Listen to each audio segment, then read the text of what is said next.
Well, what's the crack, everybody? How are you getting on? Well, you're all very welcome to episode 181 of Buckshot. That's right, 181 of them. So if you're new, you can tell by the number. Do you know what I mean? There's a fucking rake of them there. There's a rake of them back there. Well, what's the crack? It is the 9th of April, 2021. If you're hearing this as a regular listener, if you're a Patreon, you may have already heard this. I don't know, because you would have gotten it yesterday. You got the video also of today's interview. It's up there the last couple of days, up on Patreon. So there, you know the crack. Become a Patreon, join the fucking revolution. It's the thing, you know. I know a lot of people are on Patreon and looking for patrons, and there's, this is there's the benefits of this one is that you get videos and whatnot, and you get the ad-free audio content as well as that. You always get it a little ahead of everybody else, but we have a live one. Going to do a live one this Sunday at 9 p.m. That's Sunday the 11th at 9 p.m. for Patreons only. Now, it's as little as $3 hairs to get in the gang. Like that, some people just jump in for a month, watch all the videos, and jump back out again. Because, if $3, yeah, fuck it. Might be, it's a fucking lot to somebody. Some people are, feel it's a little more to them. A lot of people have upped it. They've gone, you know what, this is worth the price of what a pint would be. Which is fucking class. Some people have gone even way beyond that, a couple of pints. Because it means, because that's what the value of it is to them. And fucking a tip of the cap to you. Tip of the cap to anybody who's supporting the podcast. Feckin' fair play to you. We've gotten more lights. Gotten 2 new lights are on the way. So it fucking make me even shinier. Also, new studio being built. I've ordered some timber and whatnot. A lot of it will be, I say ordered, some of it will be ordered. Main structure will be ordered, but a lot of it will be reclaimed. Fucking, how is your father kind of stuff. Because I'm in the countryside and there's a lot of that kind of stuff going. So it will be, I'm going to build a deck outside, so we'll do some barbecuing and whatnot. Some live barbecuing during the summer. Have a fucking crack, you know what I mean? Because we're not going anywhere by the looks of things for a while. I know. We'll get into that on next week's Ramble Pod. I've gotten a bit of an inside knowledge onto the way the theatre fucking thing is panning out for the rest of the year. And it's not looking too sexy, I can tell you that much, lads. Unfortunately. Anyway, that being said, Sunday night, become a patron. If you're not a patron already, if you are a patron, a long-standing patron, you're going, jeez, I wouldn't mind getting in on that, but fuck it, I don't want to be showing my face. Don't. Leave the camera off if you want. I won't be picking on you. Nobody will be picking on you. It's just a hangout, having the crack. And this week's one is going to be about shite jobs. Shite jobs you've had. Last one was injury, shite bosses, shite carry on. We don't record them, so it's loosey-goosey. Let yourself go. And nobody will be recording that. So it's the way a conversation should be in a lot of ways. Albeit, I know I make a podcast based on recording people's interviews and chats, but when it's a live one, we don't record it. It's purely for the crack, and you have to put it behind a paywall of some sort, and Patreon is the only one I have, the only one I know of, and the only kind of reliable one. So, if you want to join in the crack on Sunday night talking about shite jobs, because everybody has some shite jobs, and don't worry, it isn't just all about me nattering. A few of the regulars have gone legendary at telling stories at this stage, and it turns quickly into one-upmanship and whatnot, which is what every conversation should be. You start off with a nice subtle one, then all of a sudden, before you know it, people are getting decapitated and losing fucking houses. Do you know what I mean? That's the way it normally ends up, and it's powerfully entertaining. If you want, bring a couple of drinkies on board. We'll have an old fucking chinwag and the crack. A couple of new items gone up on the merch shop. Fair play to anybody who buys merch. It helps towards the podcast. I mean, the cut isn't magnificent. If I had the know-how and the wherewithal to be packaging up and printing off stuff and all the rest of it and sending it out to you, maybe then. But at the moment, it's with T-Republic. You'll see the link in the show notes along with the Patreon link if you want to join either one of them. You know the crack. If you're new on board and you're going, fucking hell, what's this all about? These fucking live yokes. There's loads of stuff there. There's a Tom and Jerry show there as well. I fucking rake 'em. 4 seasons of it. 4 feckin' seasons of it with a few bonus ones slow in for the crack. So go have a look at the Tom and Jerry show, Jerry with a G. We may or may not have season 5 coming up and a bit of fun. We've a bit of a change up as well of an addition that's going to be coming to the show. If we do proceed with the 5th episode series, we probably will. But you've heard it here, honestly, it may not happen. I don't want to get your hopes up, but it may not happen. It's probably going to happen. It mightn't happen. That's all I'm saying.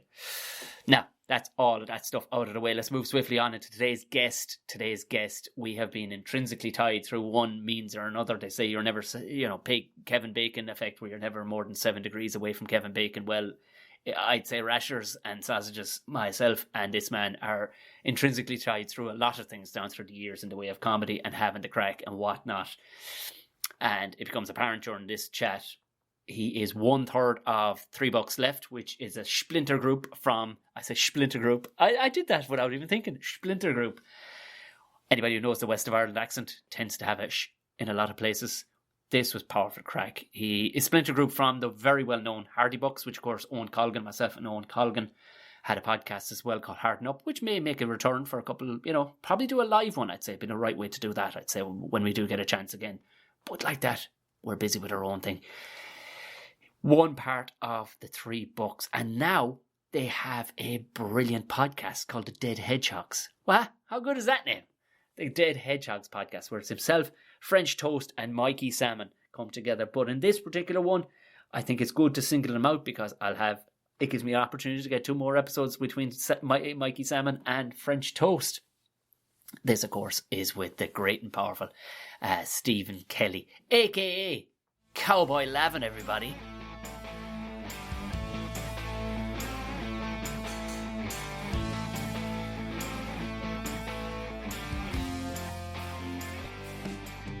What's that in the back? Is that green screen? Green screen. Oh, you were making me. I know. I put it up and I said, "Jeez, wouldn't it be lovely to be going for a couple?" I see you even licking your lips there now. You're like, "Jeez, yeah, a couple of pints inside that pub now would be all right, wouldn't it?" I'm actually my studio is actually in a homemade bar. I saw that. Yeah, I suppose we've kicked off the podcast, so there we are. Yeah, brilliant. Tell us, before we go anywhere, was that just I have to fucking do this to make peace with the fact that I can't go to the pub? This is something that myself and my father built years ago. It was a boom. It was part of the boom. It was a product of the boom times. If I could bring the camera around, the camera doesn't do it justice. It has taps. It has the flat screen television behind the bar. Stop. We have the lights set up for the studio. We have a fire over here in the corner. We have an L-shaped bar. We have a couple of pillars. We have Jim Morrison's picture over there. Dead Hedgehogs behind us. So it has been. We never really used it until this lockdown. So this is. I mean, people talk about prepping and getting canned goods and all the rest of it. Like, and yeah, not Stephen. No way, what? You went off and you built yourself a bar. You'd never know, lads. You'd never know when the pubs are gone, lads. You'd want fun. No, never. And I wouldn't mind. But the best night we've had in here. We've had some good podcasts and whatever. But the best night we had in here was the All Ireland in December. Yeah. So we had well, I shouldn't be saying this, but we had a full crew in. It's all right. Yeah, we even had people coming from Kildare to watch it. It was fucking great crack. Beautiful, yeah. I don't think anybody would. How ironic would it have been though had Mayo won? Like, it would have been. I know. Yeah. That's how I justified us losing. That sort of made it easier. I thought to myself, you know what? It would be a bad thing if we lost and weren't able to go out and celebrate. So that's how I justified it in my head that it was better to wait. You're the most Mayo man that has ever Mayoed, aren't you? Like, I love it. There's absolutely no corners cut. You're 100% fucking West of Ireland. Like, I love that 100%, shit. 100%. Any opportunity I can get, I promote the red and green or the U3 county. I really do. Because I'm absolutely obsessive when it comes to accents and how people speak. Like, if you can't get it right, don't do it at all. Do you know what I mean? If you're doing an accent, and how somebody's from Mayo is they accentuate on the O rather than the A. Like the rest of the country will say Mayo, or you'll go Mayo. There's more in the O. Okay, brilliant. Okay, I'll take note of that. And you're right. And that's why while I like the green and red and Mayo, the song, it fucking annoys me because the Saw Doctors have written it in such a way with a melody that you have to go heavy on the A and not the O. It's like, that's not right. That's not.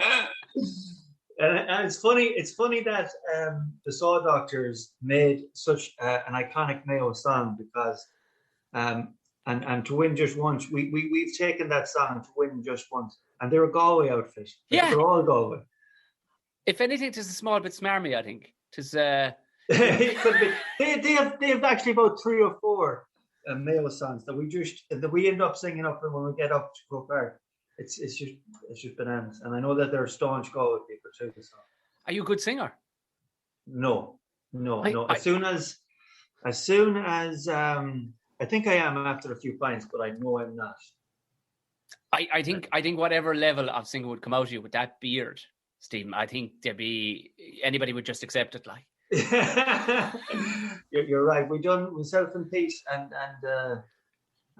Chris Gavigan done a charity song for Macrofern Cavan Macrofern for suicide prevention over Christmas, and we sang, and it actually didn't turn out too bad, but I know for a fact that that's about the best you'll ever get. What did you sing? We sang actually the Parting Glass. Oh, very good. Yeah, which was a bit of maybe a bad choice for suicide prevention. But anyway. I shouldn't laugh, but fucking funny is funny. Like afterwards, we realised, like, hold on a second here. It's a bit like years ago, and I'm talking years ago, so it's okay to talk about it. Unfortunately there was a man up in near where we live, and he took his own life, and he left behind a family, and they were doing like a fundraiser for him, like a night. There was a band, but the band that they picked was Guns and Holster, and he unfortunately he took his life with the gun, and it was just a terrible choice of band name. I mean, we all like a bit of country music, but there's no need in there. You could have gotten anybody. What made it worse, Tom, is they scribbled out the guns on the card. Oh, Jesus Christ! Yeah, so it actually just made you actually look at it more. Oh, jeez! I think I would have tried to maybe modify the G to a B and make it buns and Oh, Jesus! Guns and Toasters. No, I think we just formed a new band accidentally. Yeah. Going back, because most people will recognise you from Hardy Bucks, obviously, because it's such a, I would say, Irish phenomenon. It's fucking huge, isn't it? Yeah. And since it went on Netflix, it's got, it's growing, and it's still growing. In America, like we've gone off, and myself, Pete, and Mikey, and now Chris, we've gone off and done our own thing. We're doing the Dead Hedgehogs podcast. We're doing the $3 Left live shows when they ever come back, and also the $3 Left page. But we will never forget where we came from, and we still know how massive the Hardy Bucks brand and trademark is. It's getting bigger in America. It's getting big in Australia, Canada, all the English-speaking countries, you know. God, I would love to see it translated, though, to be good, wouldn't it, into Japanese or something like that?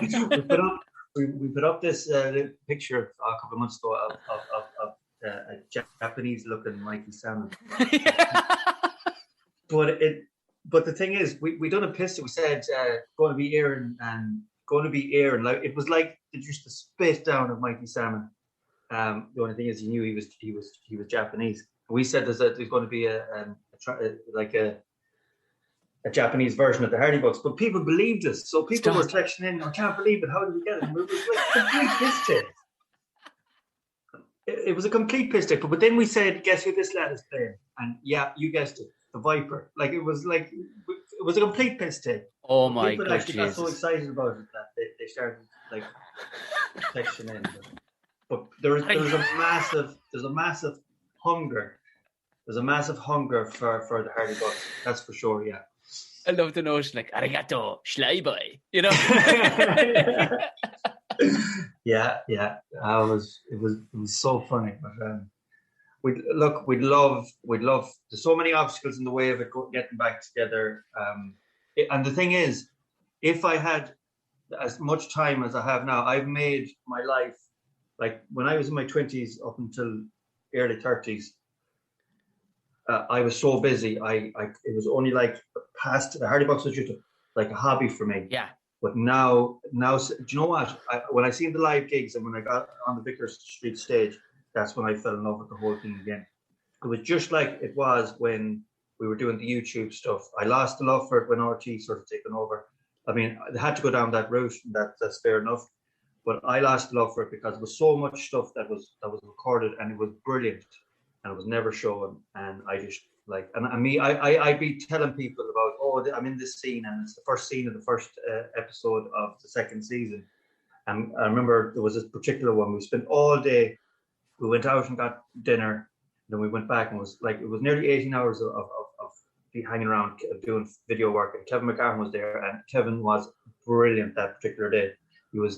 Probably why it took so long to shoot was he'd add in something, or he'd do something different every time we were doing the scenes, and he'd catch everyone off guard. And the sound guys and the video guys and even the cast would be taken by surprise, and he'd start you off laughing again. Like, I was meant to be keeping completely still. I was meant to be lying on a pool table, but every time he changed something up, I was meant to be like staying like dead, but every time he'd do something, I'd start vibrating with laughter. So it ruined the scene. But the thing is, we got some brilliant scenes out of that, and it was never shown, not even a second of it. And after that, I just realized, no. That was it. But I went in whenever it suited me. Then at that stage, I wasn't going to change and work around at that, And that's the thing, because you don't, when you're filming something. Because I had no grasp of what when I was doing Damo and Ivor years ago. I had no grasp, because I was like, "Oh, this is grand." Yeah, and it's funny in the moment. Yes, it is funny, and there was times when they left us off the leash a bit. But for the most part, you're going, "Oh, grand, great." Yeah. But you compare that to even a millisecond standing in front of a live audience, and it's not even within an ass's roar of it. Like, yeah, exactly. And you got your first taste at standing in fucking Vickers Street. On Vickers Street, yeah. We done. I hadn't been on stage since I was in school, and bar one very, very drunken night in Castlebar, the boys were doing a live set in the Hogs Haven, or now it's called Garboat. Oh yeah. And they were about maybe 4 years ago. It was St. Stephen's night, and I got absolutely twisted. And Coach Mark Maloney spotted me in the crowd, and he got me up. And God knows what I was saying. That's the only time I was on stage since I was in school. And I went to see the boys. I used to go around with them, and I'd go backstage and everything like that. And then I'd watch them. But I went up and I seen what they were doing up in Belfast. They'd done a trial run up in Belfast, and then I said, "Yeah, I want in." And then my first time up was walking on stage on Vickers Street. And since then, I haven't looked back. And how did you format it? Would say, did you do it in a short story for? Like, was it to play out an episode? We'll say that. Yeah, exactly. It was just like a live episode, but then there was twists and turns thrown into it as well. It was a bit more animated, a bit more like Peter Wanstead was doing rolls around the stage. I think a few of us got jocked at different times, that wasn't scripted in. And that's the way it used to be. And that's what made it gold. That's what made Mincy Turbo gold. That's what made The Drink is a Curse gold on YouTube. All them YouTube things. It was all an idea. You go with it. And if you think it's something funny in between, you throw it in. And that's the way it was. And that's what made it funny. And that's what made our friendships probably bond a lot more than you would in a normal set. Of course, yeah. And you were saying then that you kind of worked it around when you were free, back when you were filming and stuff. Like, what were you doing? What was the job at the time? What had you busy? Busy. I was construction companies. And my father was the head kiddie of a construction company, and we were just flat out. Of course. Flat out, man. It was, between 1998 and 2007. Get it up yesterday, like. Yeah, we were working, yeah, mental stuff. And then I had 3 kids as well on top of that. Oh, say no more. Yeah. And I had houses going left, right, and centre. I was busy. And then on top of it all, my heart failed when I was 28 years of age. So I ended up in ICU for 9 days. That's why I missed out on the Hardy Bucks actual movie. I had a heart attack. Holy sweet fuck. Yeah. What? Like, what? Yeah. You had a heart attack at 28? Yeah, it was like my heart just slowly started to just completely stop. It was down to like 12% put out, or between 12 and 15% of capacity. It was from working, it was from drinking, it was from stress, trying to keep all these houses going. It was trying to, and then I was trying to have that social life as well. And I wanted to be part of it. I didn't want to lose my connection with the boys as well. Yeah. But it was just very short, and I just let it go. And probably very unhealthy diet as well, as you do when you're out. When you're drinking, you eat anything just to eat something in the morning. Yeah. Again, when you're working, especially in construction, you're getting something like breakfast roll or a jambon, which is lovely once in a while, but when it becomes like every day, everything goes out the window. So yeah, eventually it just came to a 4 when I was 28. Yeah. Jesus Christ! So what was the what road did they set you on after the 9 days in ICU? That was a wake up call. That was definitely a wake up call for me. That's when I started to get into the running. Right. When I started running first, I couldn't run a kilometre, and that's a fact. I couldn't run a kilometre. So what I done was a kilometre was my goal, which sounds very. I'm sure for anyone that's listening that's a runner, a kilometre isn't a lot. But to me, it was like climbing Mount Everest. But eventually, I got to a kilometre, and then suddenly I was doing the kilometre every day, and I get a bit faster at it. Then I upped it to 3 kilometres, and then I was hitting 3 kilometres, and then I was getting faster and faster at that. Then it was 5 kilometres, and then it was 5 kilometres for an awful long time. 5 kilometres was my limit. Then I went up to 8 kilometres, and then I hit 10k.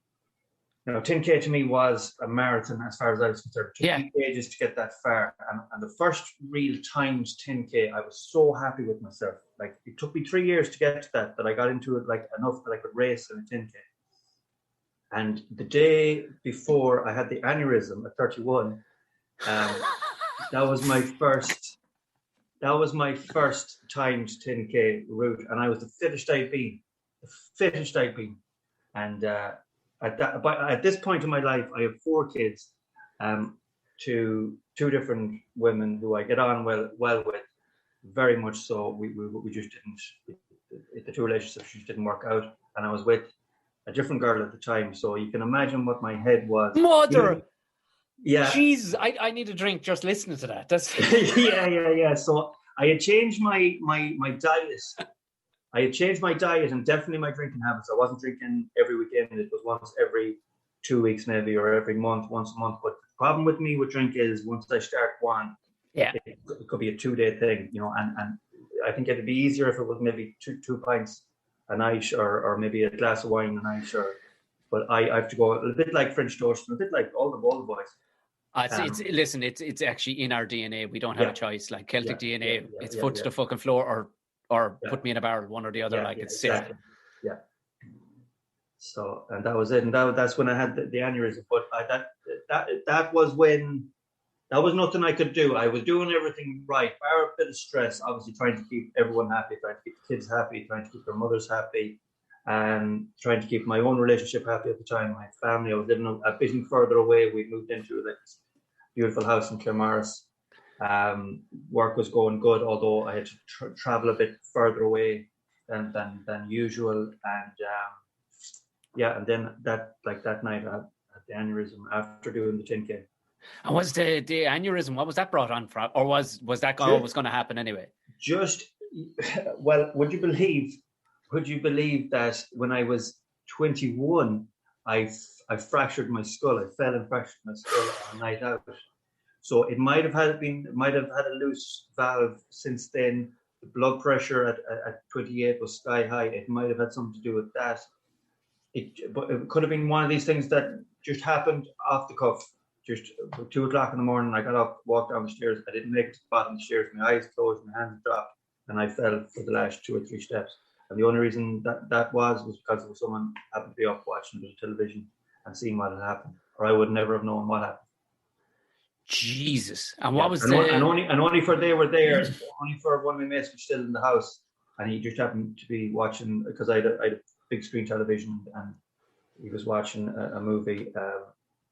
I would have been found at the bottom of the stairs in the morning. Thank Christ it wasn't Babe Station he was on, like, or you would have been there for a while. Might have gone unnoticed. It's funny because, well, it's not funny, but that could have been sitting there because a fella I know, he's from Kerry, and you know them old school tough bastards, like, you know, when you'll see even an old fella in his 70s, you go, I wouldn't cross him, like. Yeah, of course. He's that walk and that stance, like big thick neck in him. Or even the look in the eyes and that. Yeah.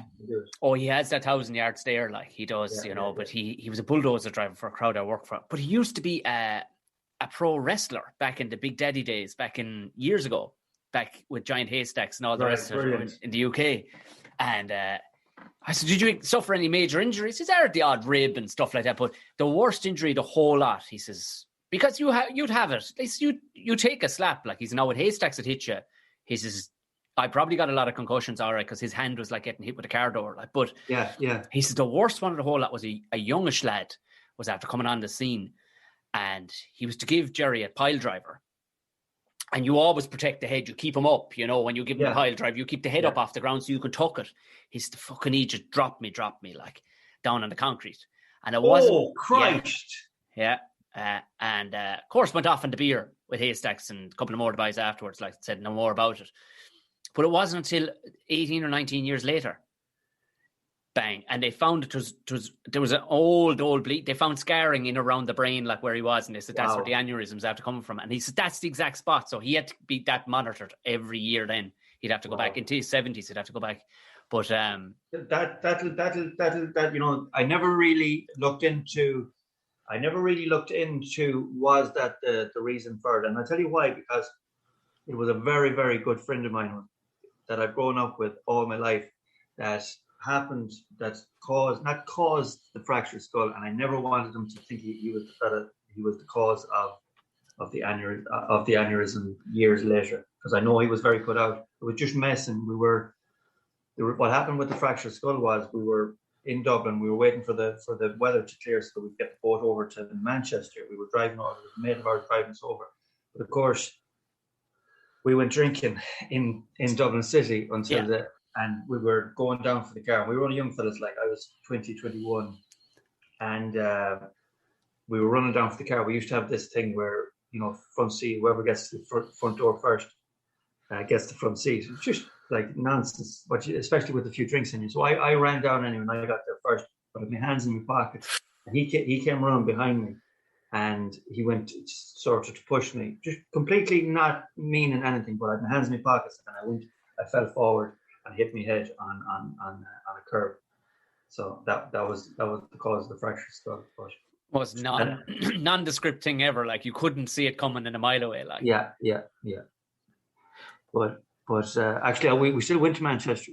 Did drunk. You? Yeah, but the thing is, I was drunk for the 3 days, but it wasn't the drink. I had concussion. But everyone thought I was drunk. You get some mileage out of them few pints.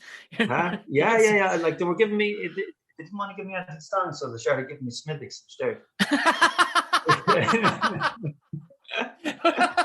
Or medicinal fucking Smithwick's. Yeah. Isn't it funny, like how that doesn't happen more? I don't know. Like, with lads, the amount of times you'd bust yourself. Yeah. Still to this day, like, I remember a mate years ago, we were down in Kinsale, and he wanted me to tackle him. He'd never been tackled. He said, "You played rugby, go on, you tackle." I said, "What? This is fucking stupid. We're waiting on a taxi." I said, "Come on." So he ran at me. He said, "Come on, tackle me." So he must have ran me 3 or 4 times. You're some fucking gowl. Let's go away on it. Next thing, he ran at me again. So I did. I speared him. Like, he broke both his fucking elbows. Ah, no way. And he was to go to Australia the following day. I bet he regretted it then. He did, but in fairness, though, like, I was, galled for the guy, but he said, no. He says, we're on a bender all day, and I was asking you to be fucking smash me with a tackle. Yeah. You have to, you live by the sword, you die by the sword. You have to take these things. Jeez. And where did Cowboy Lavin come from then? Like, it's such a sideways name, like. Completely Mark Maloney. He came up with most names.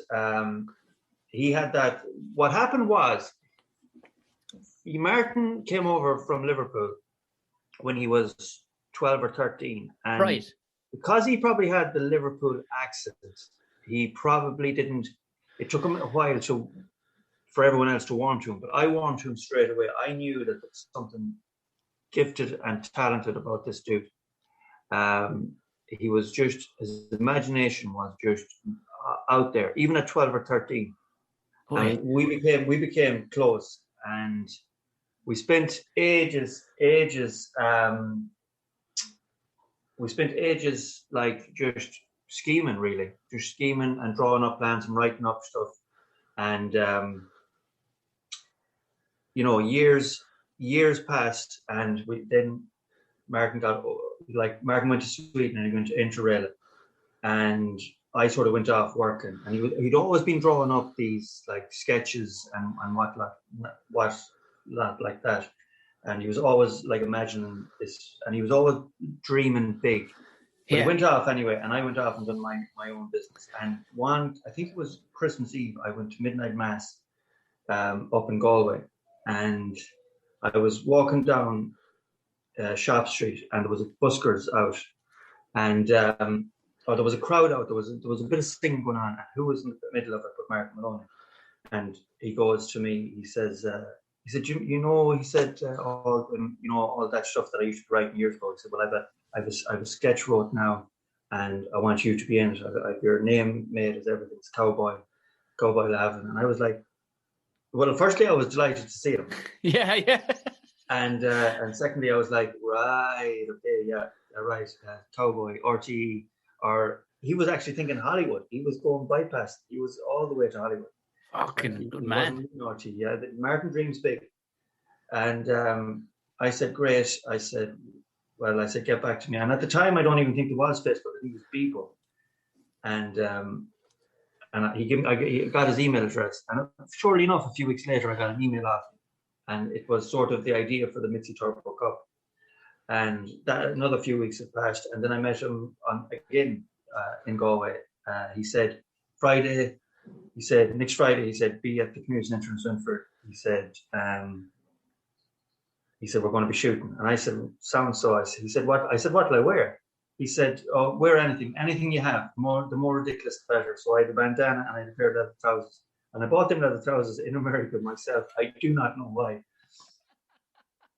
But I was going to ask about the leather trousers. And this was nothing to do. This was nothing to do with the Hardy Bucks. I thought I was the reincarnation of Jim Morrison when I was in the late teens. So Jim Morrison. Yeah. So I went on a split. I paid $400 for a pair of these leather trousers that were the real deal. So. Oh, the real deal, yeah. But I was swimming in them. The thing is, they were way too big. But I didn't know anything about it. I was told to get big leather. If you're buying leather, buy bigger because they shrink. But I went and I bought like these things that you nearly could double wrap. But and then the bandana came with it as well. And then in one of them, I had someone give me a waistcoat with the Confederate flag at the back, and that went down a storm for years until maybe last year. Yeah, it's kind of gone by the wayside now. That one, yeah. I might make a comeback. You never know. Like. You never know. But so yeah, and then that's where Cowboy Lavin came from itself. And I went in that morning not knowing what to expect. The boys had shot actually a couple of pilot episodes, but I hadn't heard anything about it. But I think they presumed that I did. Right. So I just went into the Mitzi Turbo Cup, and the rest is history. It was actually the Jeep and the trailer that the boys are going around the community centre in is actually my Jeep and my trailer. But bring your leather pants and your Jeep and trailer, like we just yeah. But then there was other episodes. Well, the one we got into RT then, and it was all great excitement around the town, as you can imagine. But I don't think, to this day, I don't think actually North Mayo and Swinford realise what the Hardy Bucks done for this area. Oh, I'd well believe. Yeah, I could. Yeah. Well, you never do. You'll never be a prophet in your own town, like. But no, never be like Pete say that. Owen Colligan say that. Never be a prophet in your own. But in one way, it's a great thing. Like, if we went to Dublin or Galway, you'd get shouted on the street 20 times more than you'd ever get shouted in your own town. Oh yeah. Like I could hardly sell 50 tickets in the town up the road here in Tip, but if I go to Belfast, I'd sell out no problem. Like. It's amazing. Absolutely, it's amazing. Like even Owen Colligan sells out Dolan's in Limerick, sells out Grand Social, the Workman's, our Sugar Club, sells them out 2 or 3 nights in a row. Barely sell 50 or 60 tickets in Castlebar on one night. It's just amazing. There you go. Amazing. Because I remember him saying it to me years ago. It was actually our honeymoon, because we honeymooned in Mayo. Well, I was just like, I'd gigged abroad a fair bit that year, and I'd been abroad 7 or 8 times that fucking year, and I just couldn't hack another airport. After last thing I want to do after the happiest day ever is to queue up with English people, like, in flip flops, or fucking big, Nora from Ballymun, like, it's just fucking. And the missus she was a great idea. Let's go out west. Brilliant. Off we went for a week of fucking wildness and crazy fucking elven folk. There's something magical about when you go right wild. There's magic in those people. Yeah. Like, I remember we were in Foxford. We stopped in Foxford for no reason at all. Just why not? Because we had no place to be. Like, I remember this little woman, she had a beard, and she sold me an anvil. And I remember thinking, and we spent an hour inside this old brick and brack shop, and I didn't want an anvil. But it was fantastic. Like, it was just great. Foxford is a great little introduction to Mayo. It's not a huge town, but it has the Moy running past it, and has some great characters. We got caught. Well, I say we got caught. We didn't intentionally mean to go to this small little. It was a maritime museum in Foxford, and we went in and thinking to be people in there. There wasn't. It was only us two and your man, and he gave us the rundown on the whole thing that was based around this man from Foxford anyway, and all the rest. Admiral Brown. That's it. And you're kind of thinking, we'll be watching because there's a projector, like, and they tell you the story of him. And you think you're going to be with other people. But it wasn't. Again, it was just us and him. And it was just everyone else was in the Foxford, the big one, the Foxford Bullet Miss. Yeah. No, we'd no interest in that. We wanted to see the kind of kitschy kind of stuff, like. And would you believe that man is revered in Argentina? Like, the streets, there's towns, there's cities named after him in Argentina. And just like we were saying, you'll never be a prophet, like, in your own town. Yeah. Like, Argentinians naming their children after him, and same as just like Tom Crean down in Kerry. There's a mountain range. That's right. In fucking Georgia, named after him. Like, next to nothing in Ireland about him. It's crazy, but there's something nice about it. But yes, something like what do you have to do around here to get recognised? I don't know. You might get a petrol station if you're Obama or something like that. I always said, unless you're Daniel O'Donnell and Tommy Tiernan, no one's going to go to you in Mayo. Yeah. It's true. Yeah, but your Tip is the same way. Like, you know what I mean? Unless, the two Johnnies probably would get people to go to them all right as well. Like, but yeah, they because, like I said, there was something kind of magical, and I was going to ask you that, but it was funny. I remember Owen had said it to me. "Jesus, it'd be great if you're around sometime. It'd be great to throw you into." I said, "Yeah, I'd love to." And the week he'd mentioned to me, I went, "Oh fuck it, I'm getting married that week." And he went, "Oh," and we agreed that wouldn't be a good idea. Like, you know. Or you wouldn't be getting married. Well, to be fair to herself, she's as cool as a breeze. Like, and we were driving through Swinford, and it was being filmed. I said, "You're not going to," she goes, and I said it to her, she goes, "We pull down to fucking Bizod." I said, "Well, no, I think they have themselves set up now. They don't need me wandering in." But she was that easy going about it. It's just brilliant. Well, she's the right one to marry in her because she was that cool as a breeze. She goes, "There might be a bit of fucking crack. Should we go down and see what the crack is like?" But we didn't. Well, we stayed the first couple of days in this mad whore. He had a hotel. It was, where was it again? But it was a castle. But he built a ship inside the fucking, for the bar. His father had raised a Spanish galleon years ago. And he took it, and it was in bits, but he brought it, preserved it, and built it back indoors to make a bar out of it. What town was that? Oh, Jesus Christ, what town was it? Were you near the sea? Yes, yeah. Was it Belmullet, no? No, it wasn't. Was it Belmullet?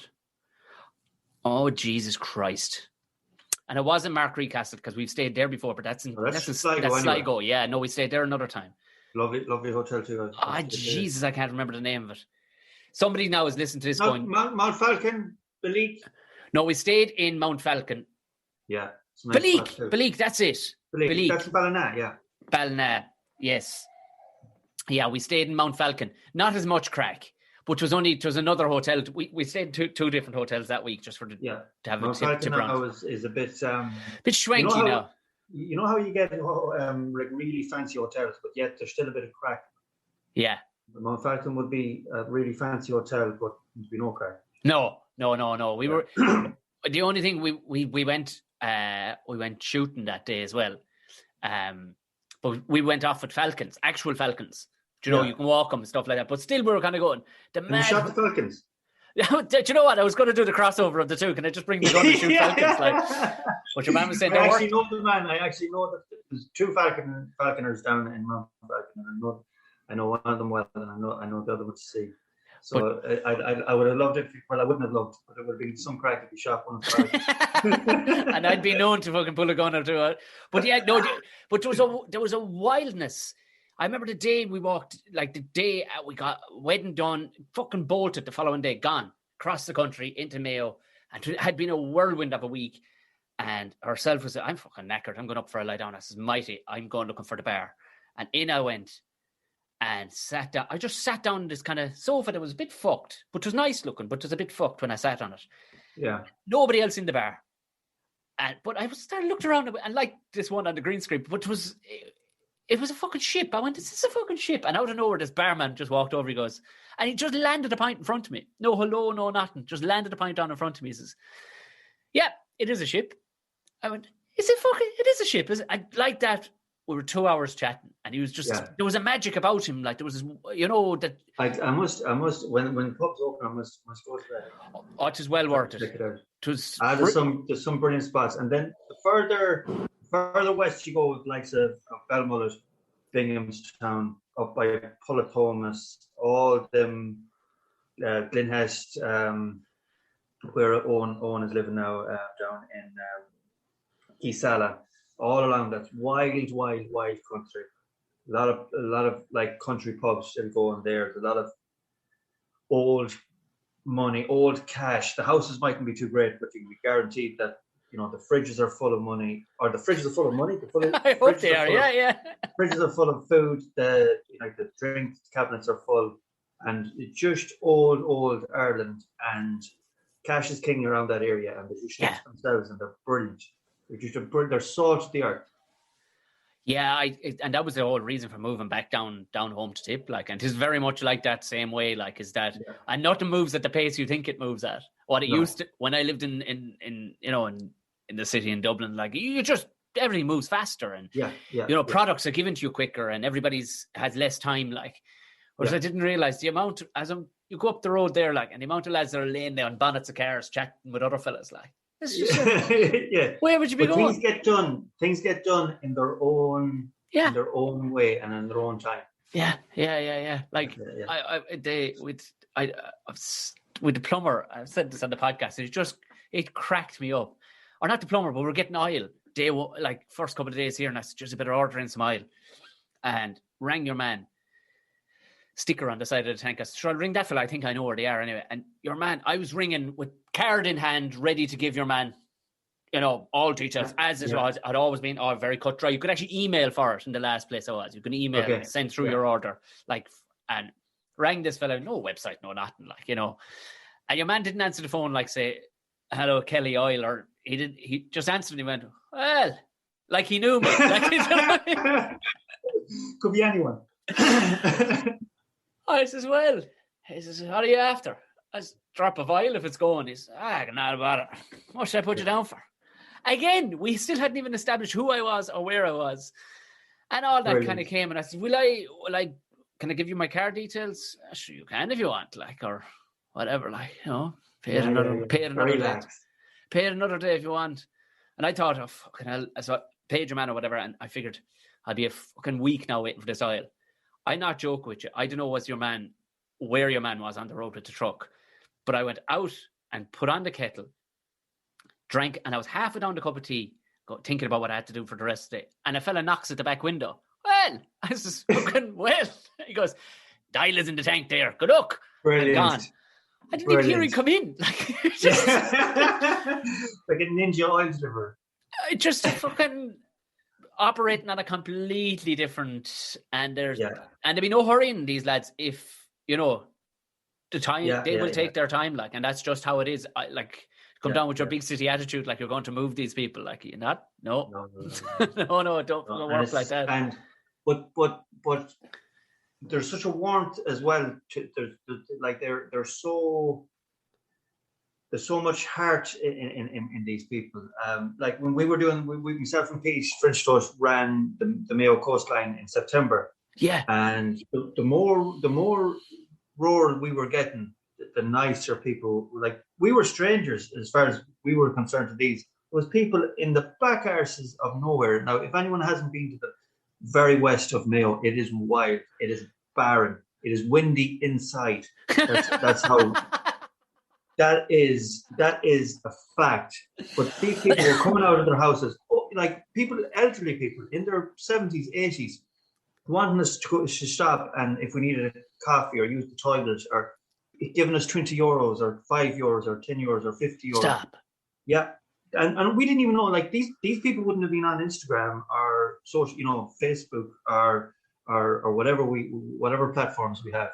You know, might have got a shout out in the local radios, but that was about it. But these were out.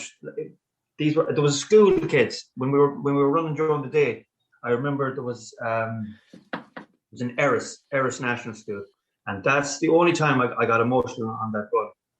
They were out waiting for us, and they cheered us on up the hill. I remember, Pete, we were at the bottom of this massive hill. It's awful hill.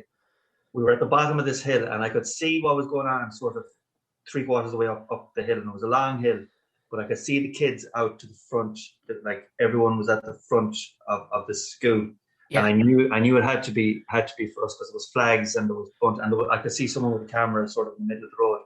And Pete wanted to walk the hill, and I said, "Geez, Pete, we can't walk the hill, because if you look, you can't walk this bit. It'll look terrible if we walk. If it takes us half the day to get up the hill, and a bunch of kids are waiting for us, and it's on camera." So he was like, "Ara, fuck them." But when he got to them, it was just emotional. Like, it was just brilliant. I mean, the smiles on their faces, their eyes were bulging out of their heads, and it just made that rest of the day so much easier. That was it. And what distance did you run in the end? We ran about 320 odd K in 5 days. So maybe 60 Ks one day, 70 K. The longest day was Achill to Balmunna, so that was the third day. It was the longest we'd done, but I loved it. Please tell me you didn't suffer anything else as a result of that, did you? No. I've got myself into that position now. That's like, these things doesn't take me long to recover from these things. Because I remember seeing one picture of you. I was going, fair play to you for running, because I'm kind of stocky, and long distance running doesn't suit me. I'll run up a hill, up a mountainy, goaty kind of hill, because I've done a couple of these quest challenges, you know, and to be only a bit of running, you know, but they're mostly hills and bogs, and for some reason wouldn't take a tack out of me. But if I'm running on a flat road in a straight line, I'd be blown out after a kilometre. I love it now. But the goatee running I enjoy, like running up fucking all thing. But I remember Shane Finn country. Yeah. But I was looking at, you were stretching, and you had a fucking leg under you, like a snooker table, man. It's like, Jesus, get that fella full forward for me, I would mind. Yeah. Well, do you know what? If I was as fit as I was, I would have loved to play football, but I was never fit enough for football until I started getting into running. But I would love to have my time back again. That's the one thing that I would change. I would stick with the GAA. Just if you give me the ball, brilliant. I'd put it over the bar. But ask me to run first, wasting your time. Yeah. Because that was the one thing I was going, he must have played rugby or something to have a set of, so genetically you just have monstrous legs. Yeah.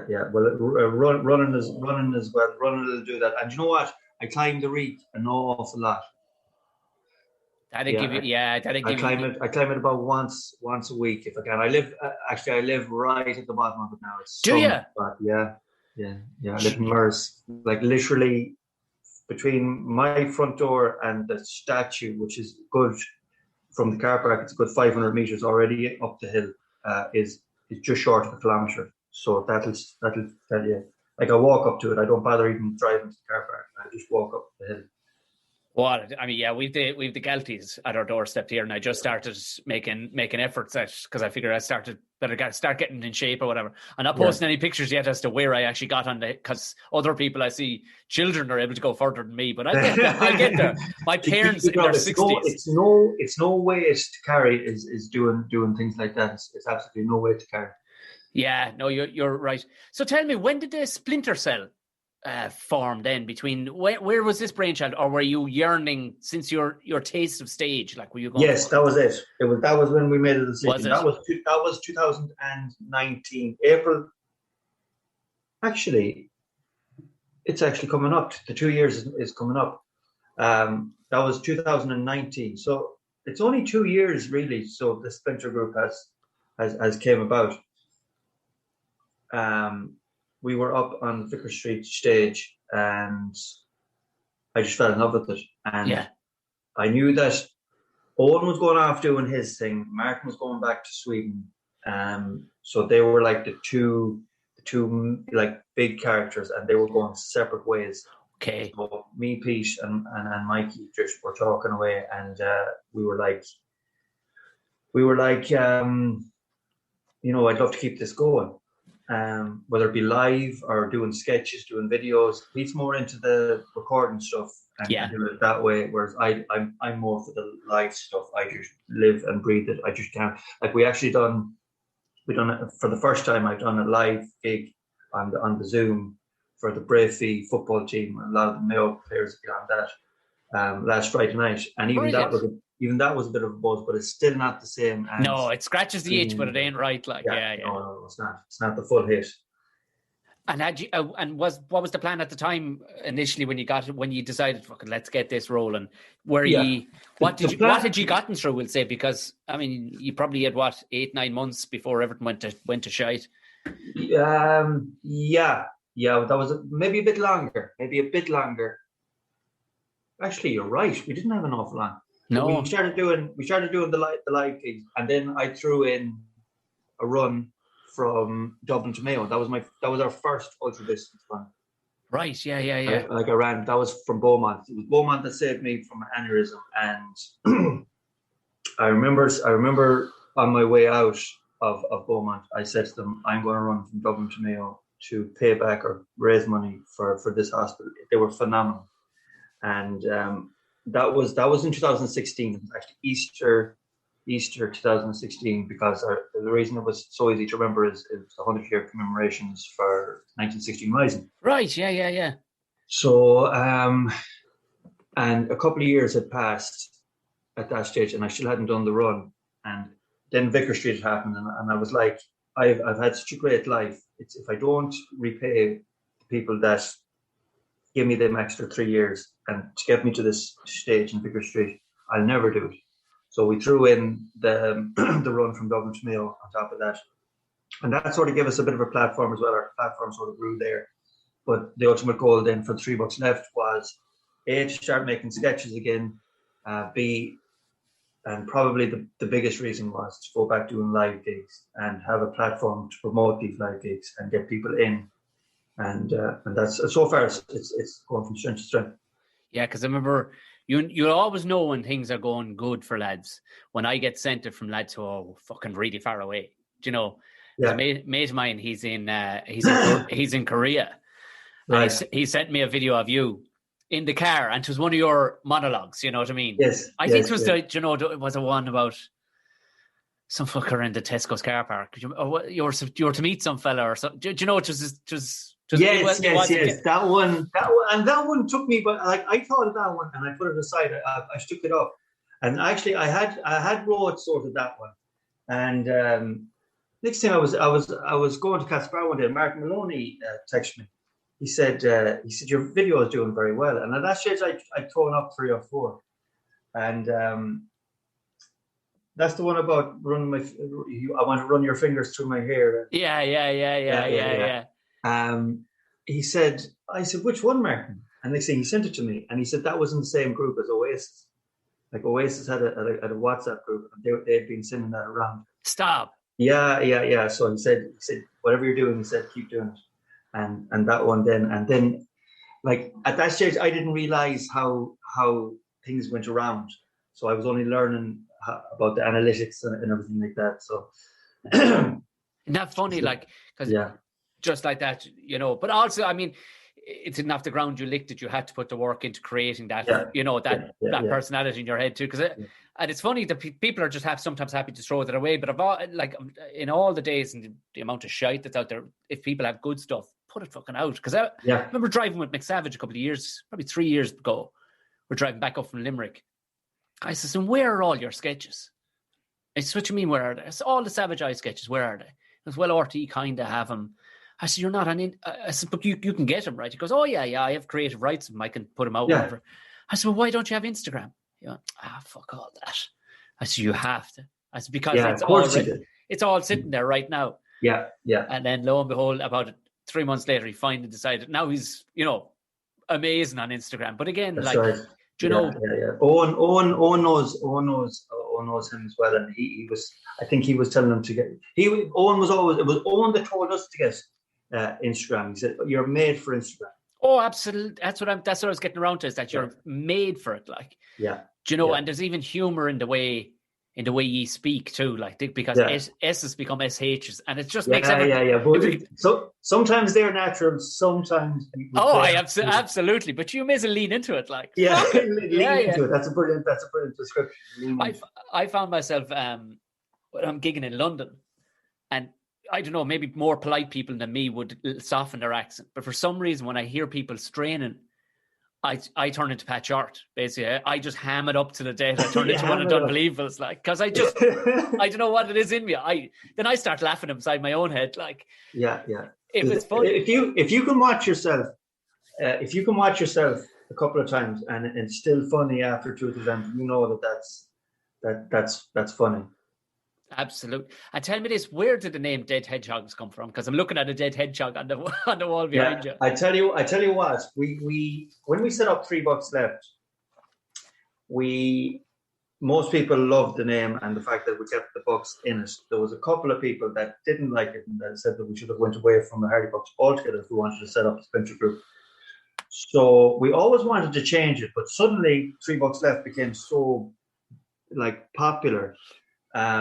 So quickly, if we changed it was like people won't know what the fuck it is. So we got it to a certain level where we couldn't really change it.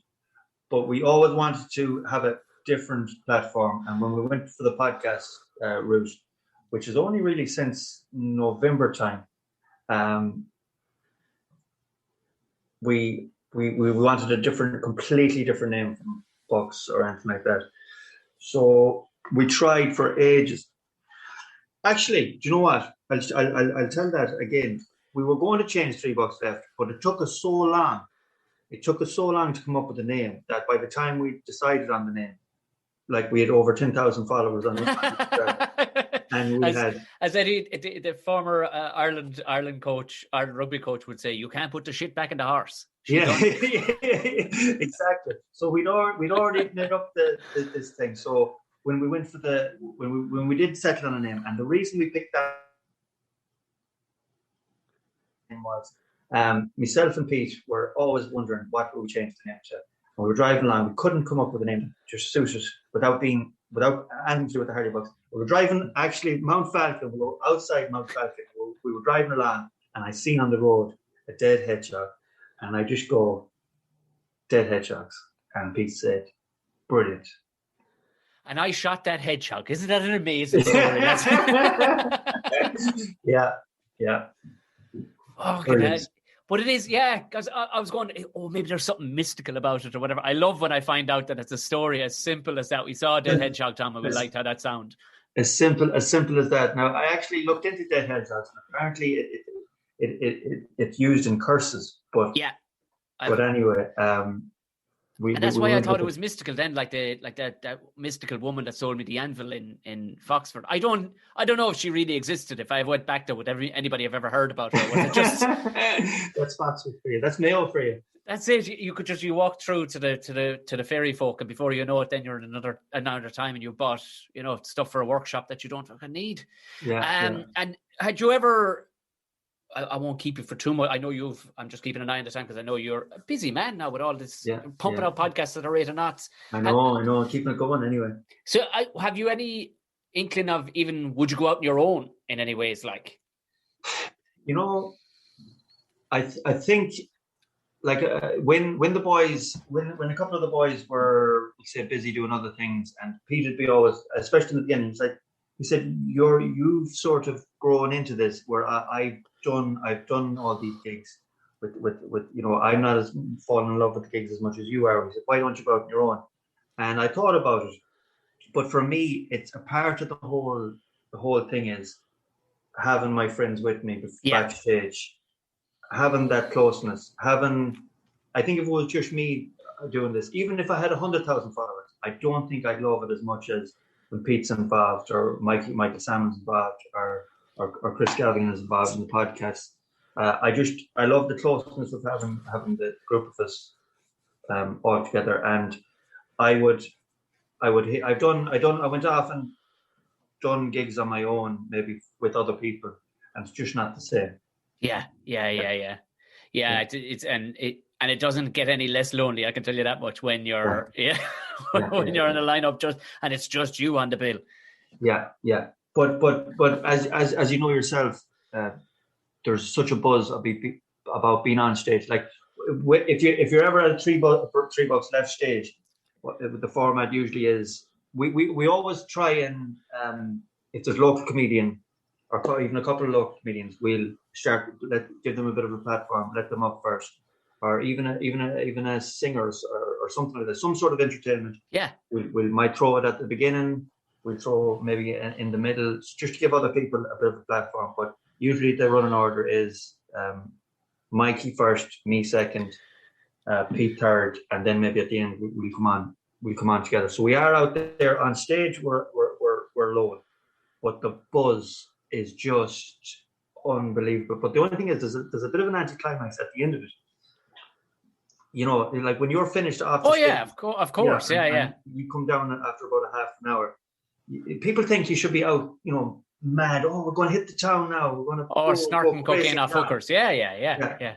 But they don't realize that you've had your night already up on that stage. That buzz is better than any mad drinking you could go on. It's better than any drug you could take. It's just amazing, and that's how I feel about it. Anyway. Yeah, it is. Yeah, people. I've explained this to people in the past. So yeah, normally you're just the highlight of the night. Beyond that is maybe crisps in the car on the way back. Yeah.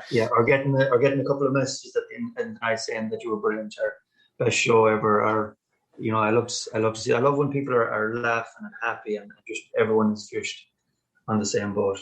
There's absolutely nothing like it, and hopefully we won't be too far. We won't be too far from it coming back. Yeah. This has been an absolute pleasure. What a lovely, lovely way to spend.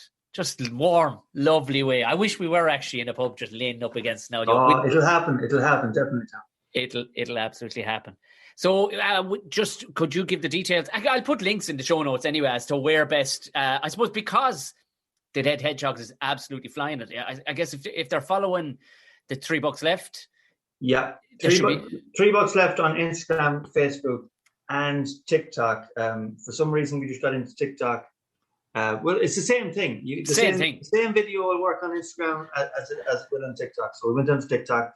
We're Dead Hedgehogs on YouTube. That is the one I want to push the most. We want to get a following on YouTube, not only for the podcast, but we do plan when all these restrictions are finished with to start doing sketches again. Maybe a bit like the Hardy Bucks 8-9 minute sketches on top of the podcast as well.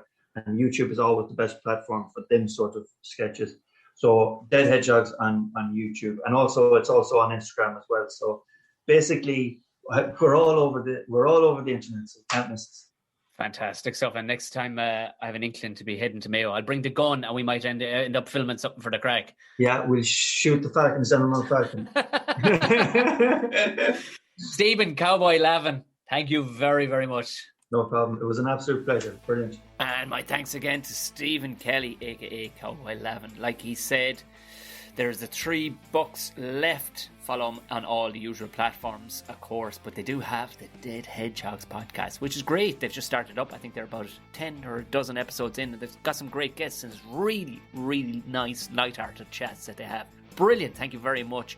What a great chat. What a hell of a nice guy. And an interesting fucking past, man. Amazing stuff. Now, we have, of course, the Patreon live podcast this Sunday night at 9 p.m. for the people over in the Americas. I don't know what that translates as. That Bestie, you might sort that out for everybody else if you wouldn't mind, please, because I don't do time zones. I'm not great. I can barely move from fucking Dublin to Tipperary without getting lost for time. So, 9 p.m. Dublin time / Greenwich Mean Time, I suppose. I'm not sure, but it is 9 p.m. It's all about shite bosses, shite jobs that you've had in the past. If you want to join in, there is the link below. Have a look in the show notes. There it is, the Patreon link. Jump in for $3 hairs. You get yourself all the videos and ad-free content. And this Sunday night's chats and laughs. Now, boys and girls, go on away, will you? And enjoy the rest of the weekend. And I'll talk to you again next week. Good night, God bless and thanks.